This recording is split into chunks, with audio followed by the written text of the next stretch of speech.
When you think about culture, you might think about food, celebrations, or traditional events. But have you ever thought that gaming might also have a culture? August 25th, 2018. It's a Saturday. The biggest Dota 2 tournament is going on. TI 18, the finals. OG versus PSG LGD. OG, the team that was once a game away from dropping out of the tournament, now against one of the biggest teams in the world. A simple man versus a titan, to simply put. A best of 5. The score is 2-2, even. One more game to decide the winner. $11 million at stake. And what happened next will forever ingrain itself in gaming history and is a testament to how monolithic gaming culture really is. The ancient is exposed. As OG maneuver down the shockwave from Sam, gets themselves another arrow to the ancient. OG. OG. They've done it. They have done it. Your grand champions of TIA. It's OG.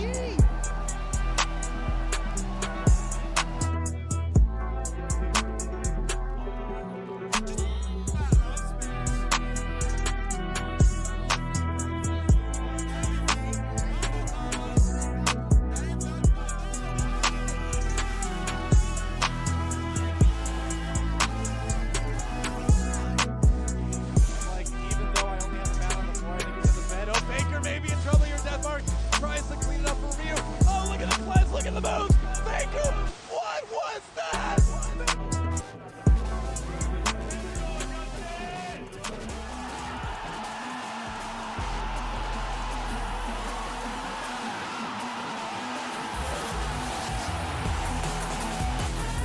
For the low to top, back up to the high ground, turns for the Shivas, Sunstride's gonna be off the mark, we are ready to go back in with the nuke, takes down another with the Whirling Death, they have lost Rezo, but it's Liquid, they're losing the ball, but Toberman chased down, we are with the Timber Jake gets the double kill, and Planet on undone yet.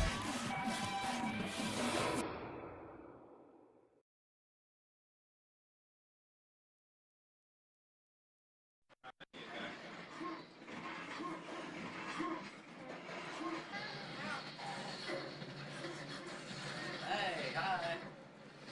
Everybody look at the video camera. Where the hell are all the damn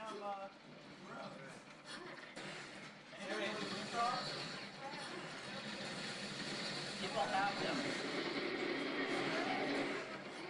I know.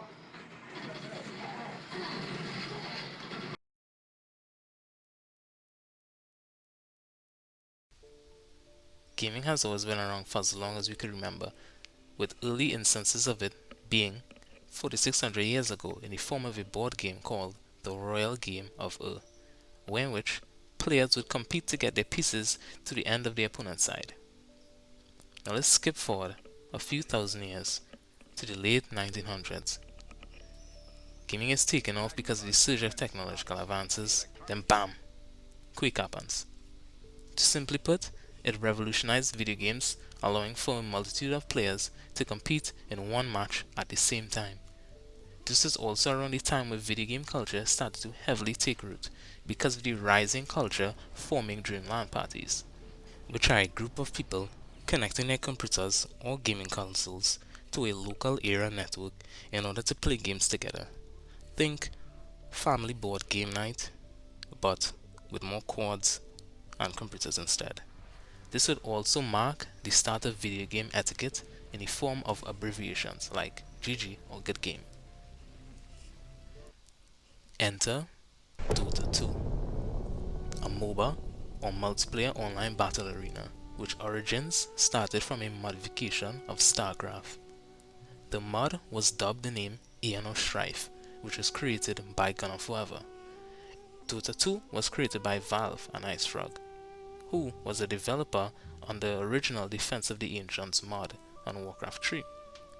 The first tournament was started by Valve by them inviting teams and players from all over the world to play in an event before the game was launched with a prize pool of 1.6 million. It was named the Internationals.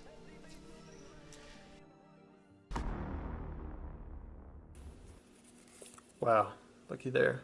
A first edition Charizard, pack number 4.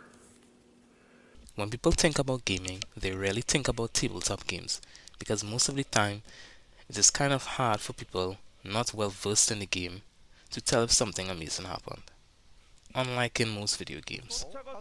출발한다. 광동의 기! 나 광동의 기! 나는 팀원을. Well, Yu-Gi-Oh had people thinking different. It wasn't as popular as some video games, but it stood the test of time being around longer than a decade and still drawing in new players to this date.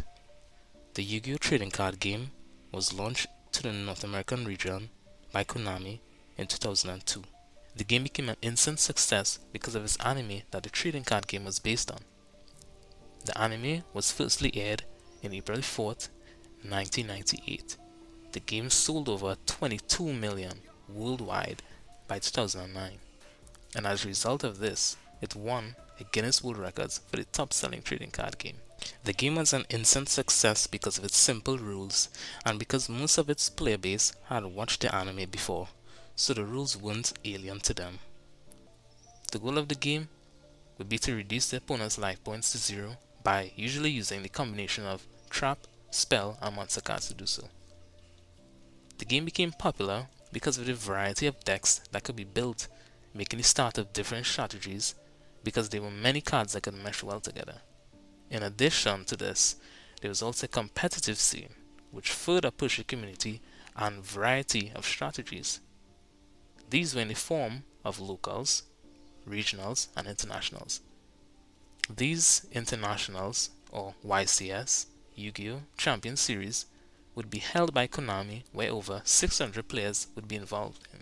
The winner of these events are given a one-time printed card, which are usually very expensive and sought after by many card vendors or collectors.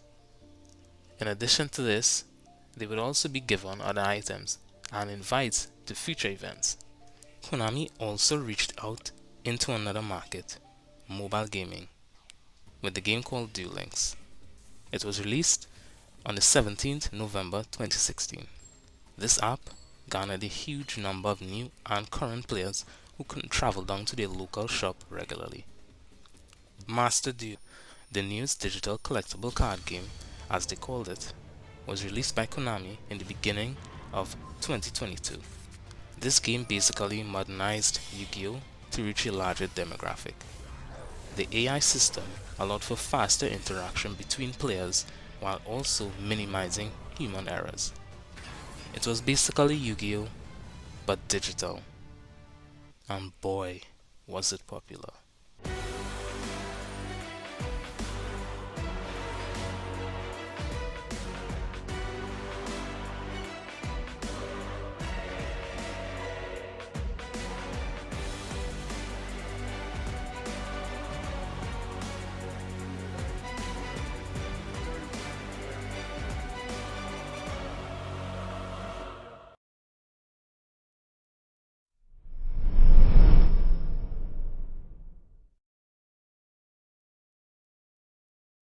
Now remember when I talked about some slang or abbreviations being used during LAN parties? Yeah, they caught on. In fact, it became so ingrained in gaming culture that you probably heard it at least once while playing a video game with someone else. Some of the slang used are GG or good game, WP or well played, AFK or away from keyboard, OP or overpowered, camping, rage quit, and BG or boring game. In fact, it became something of a custom to say GG well played to your opponent after a match concluded as a form of respect.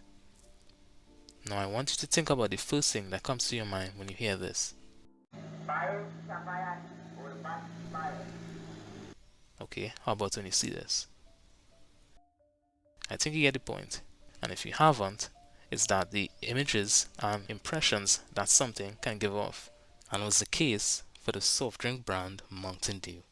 You know what the worst was? I blew it and I was flying home and I almost checked it under the plane. I was like, maybe I should hang on to that. I wouldn't let it go. Were you showing people on the airplane? Were people asking to see it, or? Yeah, like what happened was the funniest thing is the stewardess had all seen the games and they were just so excited to see me. And they're like, you have the gold, and I mean I had unlimited like service after that. I was getting drinks and I was getting snacks, and I mean I was taking photos in the back with all the stewardesses. Wait a minute, drinks? You're 19 years old. Yeah, I'm talking about Mountain Dews, baby. All right. Where during the mid-2000s, around 2010, Call of Duty sniping montages started to take off, and it was there that the Doritos and Mountain Dew memes started to develop.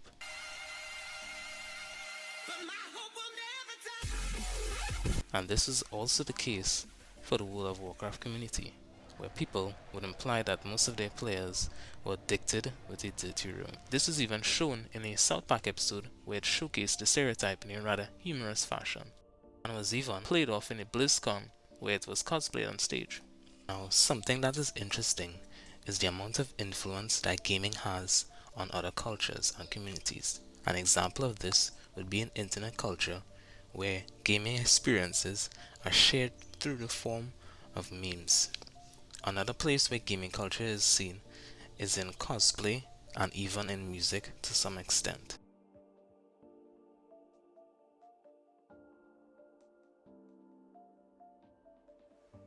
What's your name? Good morning, my name is Mark Amarali. Okay. How long was the shop open for? Well, at this location has been open since 2016 and in another location since 2010. Okay. How is the experience here different to other places like it? Well, it's a mall, so it's a lot easier for walk-in customers and to get people coming into the store and interested in what you're doing. Because a mall naturally attracts a crowd, whereas other locations may not. Okay. So, what are some things, ethics or norms that are unique to Yu-Gi-Oh or trading card games I specifically? think gaming community and whole, it's basic stuff, treating your customers right, giving them good products, Okay. giving them what's worth their money's worth. Generally, treating your staff properly because they are one of the driving forces for your business to move forward as well. Okay. Do you watch pro gaming or pro Yu-Gi-Oh at all? Yeah, definitely. We do a lot of that because we are tournament store as well for Yu-Gi-Oh and Pokemon. Okay. And we have to pay attention to the international market as well and what's going on with decks and all that. Okay. So, would you involve yourself or have you ever participated in any of these pro games? Yes, as well? I've been a regional and national champion for Yu-Gi-Oh and that's a great representation of that. Okay. What does meta mean specifically in Yu-Gi-Oh? Meta means what is not just trending right now, but what's good. The better decks, better strategies, the more playable decks, the more tier 1 decks, so to speak. Okay. So that's meta. And meta changes based on card releases. Sometimes the ban list comes out, trends develop, combos and different decks develop. And that's an ongoing thing. And what are some Yu-Gi-Oh terms or jargon that people normally use? GG was an important one, good game, and I think that's for most gaming. Yeah, okay. Just generally, what would be the trend or the norm for gaming in total? That's what all Yu-Gi-Oh players use. Okay. Thank you. The local gaming culture isn't as grand as its international counterparts. But this is because Trinidad is still not as advanced as other countries in terms of wealth and flexibility. This can be seen by the large number of individuals employed in the energy and gas industry. It also seems like other fields like esports and the like are not even on the table for debate about career and job options.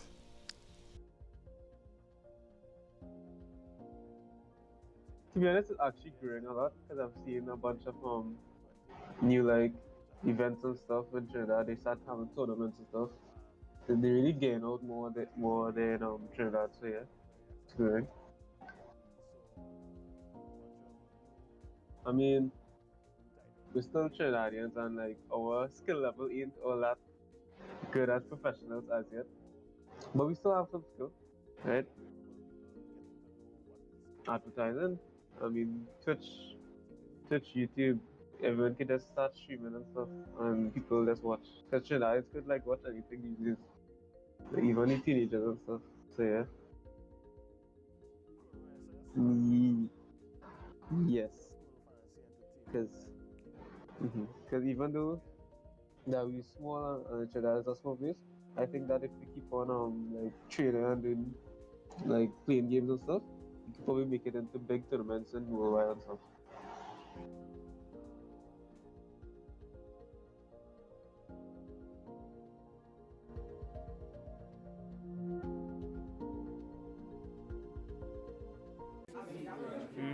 Yeah, gun footage. Crazy. I get already. I get the next one that we can break. Yeah. Alright. So you just watch Evil Stepchild and decide you got build up? No, brother. I see. I was doing an get the Evil Stepchild, and he was like, "Hey, I get Evil Stepchild too." And I was like, "Okay." I'll have to do 2 cards. Minus 1 down. If not, let's start my whole lot. Okay. Was that first you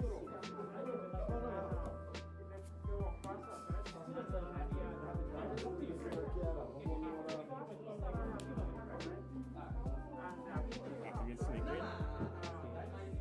Discard 1 card as cost. Send 4 red cards from the deck into the graveyard.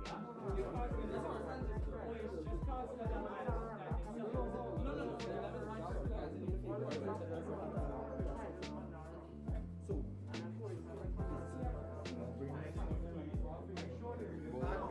because I control no monsters, special summon this monster. If I have no monsters or I have organic monsters on the field, right? Only here. When he leaves the field, he's match.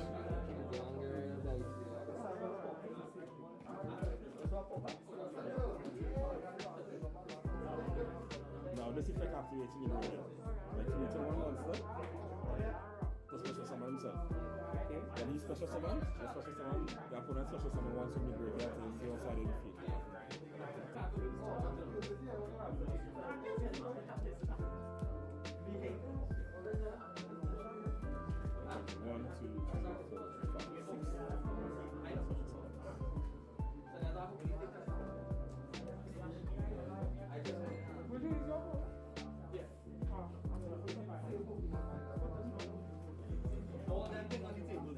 Normal summon mask mill. You know someone else?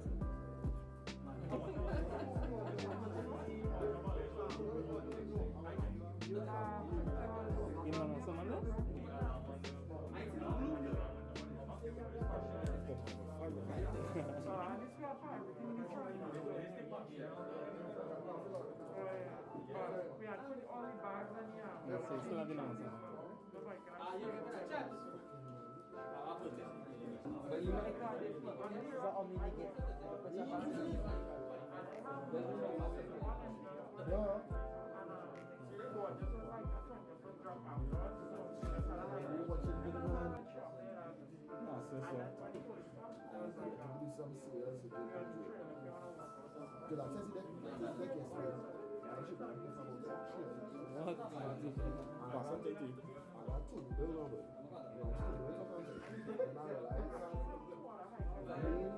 Brandon, is the sun is a quick effect or a quick effect? This?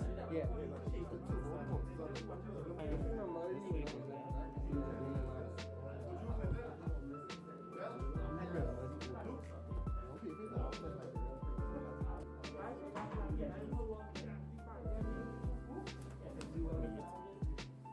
This effect.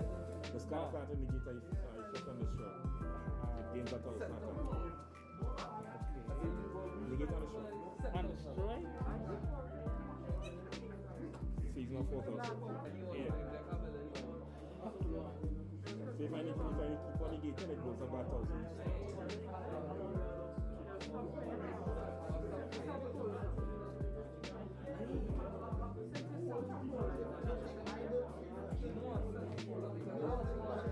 Don't take my either. They're lost.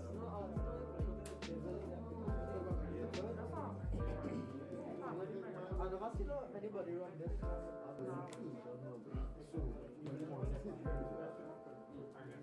and this is bonus on 500 he will allow you to special summon one for now. Any answer?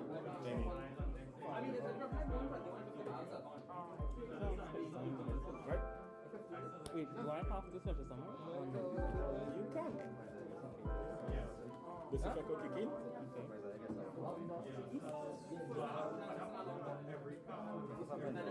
The start, right? Yeah, let's start this. You can activate this, and you activate that. Let's start this immediately. Okay. 1, 2, 3, 5, right?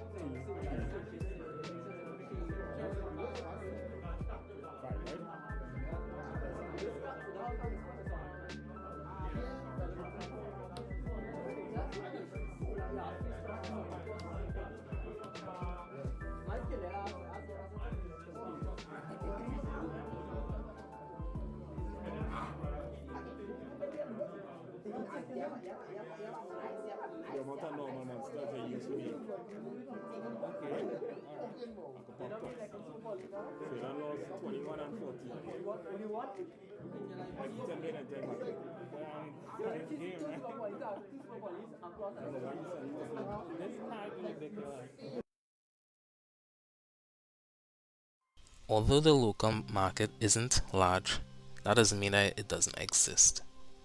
Just a few years ago, Riot Games, the company behind the arguably most popular MOBA, League of Legends, started a Caribbean league where teams across the Caribbean could participate in and play the game at a competitive level and gain some income from this as well.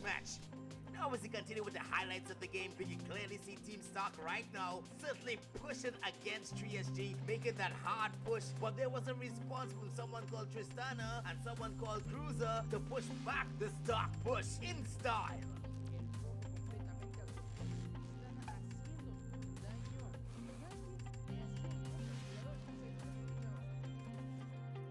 There are also some trading card shops which host competitive Yu-Gi-Oh! Throughout the year.